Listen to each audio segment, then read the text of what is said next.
পাচ্ছি হ্যাঁ শ্রমিকদের দাবি দেওয়া আছে, কিন্তু সব দাবি দেওয়াকে কাজে লাগিয়ে আবার একদল ষড়যন্ত্রকারীরা নানান রকম ষড়যন্ত্র করছে।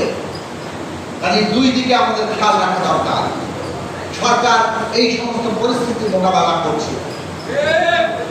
আমরা আপনাদের বলবো ষড়যন্ত্রের মূলোৎপাটন করেন।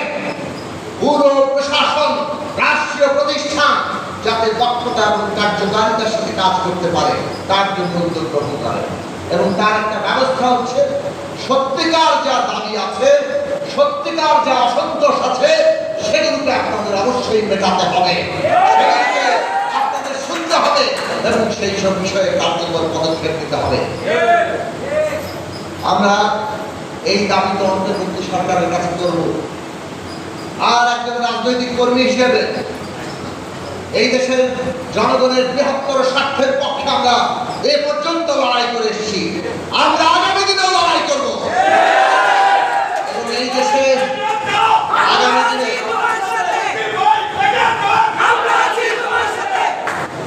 এই দেশে বর্তমান সরকার এবং আগামী দিনে যারা সরকার আসবে, বাংলাদেশের জনগণের স্বার্থের পক্ষে আমরা নীতি তৈরি করতে সচেষ্ট থাকবো।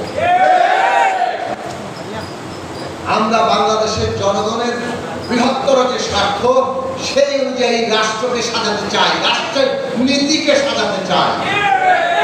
আসুন ঐক্যবদ্ধ হই, এমন ভাবে জনগণকে ঐক্যবদ্ধ করি, এমন ভাবে রাষ্ট্র ব্যবস্থা গণতান্ত্রিক রূপান্তর সংস্কার করি, এমন ভাবে ভবিষ্যতের সরকার গঠনের প্রস্তুতি নেই যাতে সেই সরকার আপনাদের দাবি মানতে বাধ্য থাকে।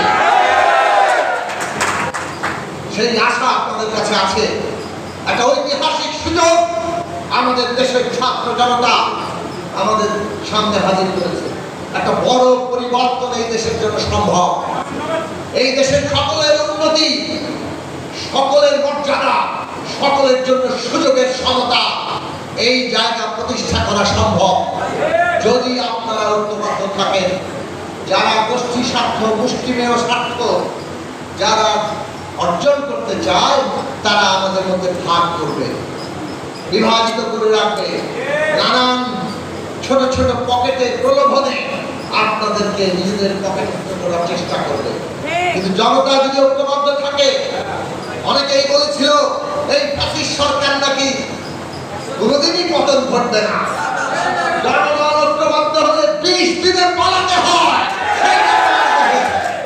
আমরা যদি ঐক্যবদ্ধ থাকি তাহলে বাংলাদেশ সকলের উন্নতির বাংলাদেশ, সকলের জন্য সুযোগের সমতার বাংলাদেশ, বৈষম্য